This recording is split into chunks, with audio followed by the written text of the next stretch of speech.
भगवान श्री कृष्ण जी ने महाभारत काल में ही कलयुग का विस्तार पूर्वक वर्णन कर दिया था कि कलयुग में लोग कैसे होंगे, उनका जीवन कैसे व्यतीत होगा, लोगों का जो व्यवहार है एक दूसरे के प्रति कैसा होगा।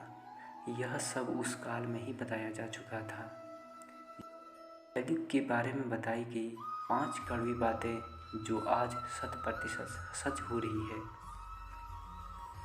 महाभारत काल में पांचों पांडवों के मन में कलयुग के बारे में जानने की जिज्ञासा थी। उन्होंने श्री कृष्ण जी से एक बार प्रश्न पूछने की कोशिश की कि भगवान, कलयुग में मनुष्य कैसा होगा, लोगों के विचार कैसे होंगे और मोक्ष प्राप्ति कैसे होगी। यह प्रश्न सुनकर भगवान श्री कृष्ण ने पांचों पांडवों को वन में जाने को कहा। साथ ही यह भी कहा कि तुम जो कुछ भी वहाँ देखो उसे मेरे पास आकर विस्तार से बताना।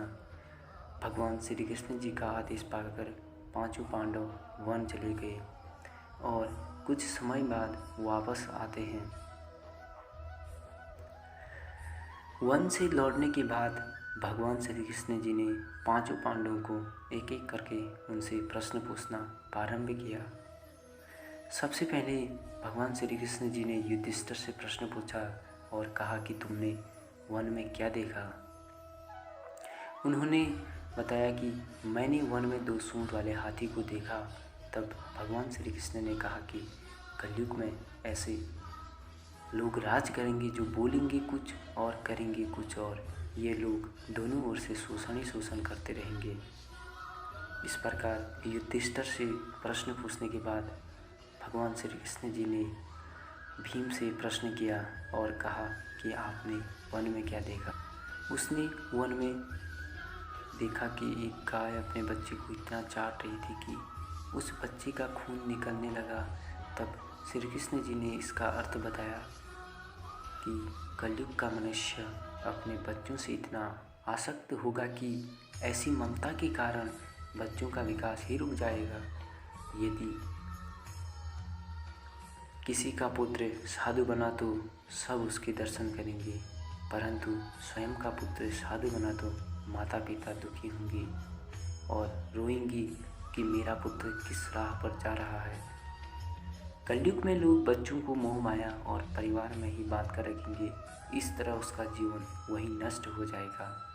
फिर कृष्ण जी ने कहा कि तुम्हारे पुत्र तुम्हारे नहीं बल्कि तुम्हारी पत्नियां की अमानत है और पुत्रियां तुम्हारी अमानत है। यह शरीर मृत्यु की अमानत है और आत्मा परमात्मा की अमानत है। इसी तरह भीमसेन की बात अर्जुन ने बताया कि उसने जंगल में एक पक्षी को देखा जिसकी पंख पर वेद की ऊंचाई लिखी हुई थी, परंतु वो एक मनुष्य का मांस खा रहा था। यह देखकर मैं हैरान हो गया। तब भगवान श्री कृष्ण जी ने बताया कि कलयुग में ऐसे लोग होंगे जिन्हें विद्वान कहा जाएगा, किंतु उनकी मंशा यही होगी कि किसकी जल्दी मृत्यु हो, जिससे उसकी संपत्ति जायदाद धन दौलत अपना लिया जाए। व्यक्ति का ओहदा चाहे कितना भी बड़ा क्यों न हो, किंतु उसकी दृष्टि दूसरे की संपत्ति पर ही रहेगी।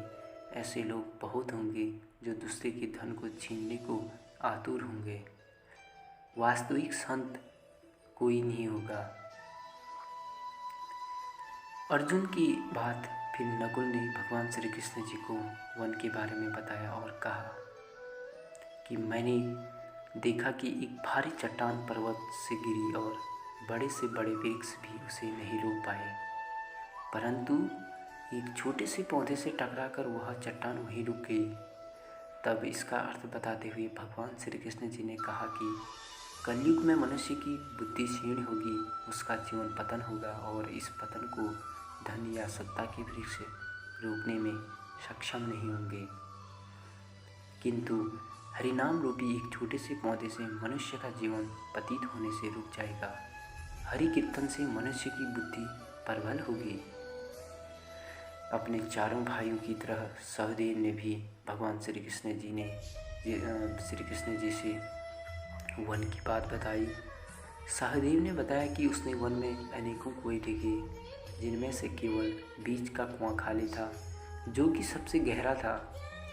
भगवान श्री कृष्ण जी ने सहदेव को इसका अर्थ बताते हुए कहा कि कलयुग में धनी व्यक्ति अपने शौक के लिए पुत्री विवाह में, उत्सवों में, भू आयात में धन खर्च करेंगे, परंतु यदि किसी भूखे को देखेंगे तो उसकी सहायता करने में किसी की कोई रुचि नहीं होगी। इंद्रियों की संतुष्टि, मदिरापान, मांस भक्षण इत्यादि में धन खर्च किया जाएगा। जो लोग ऐसी आदतों से दूर होंगे उन पर कलयुग का नहीं बल्कि परमात्मा का प्रभाव होगा।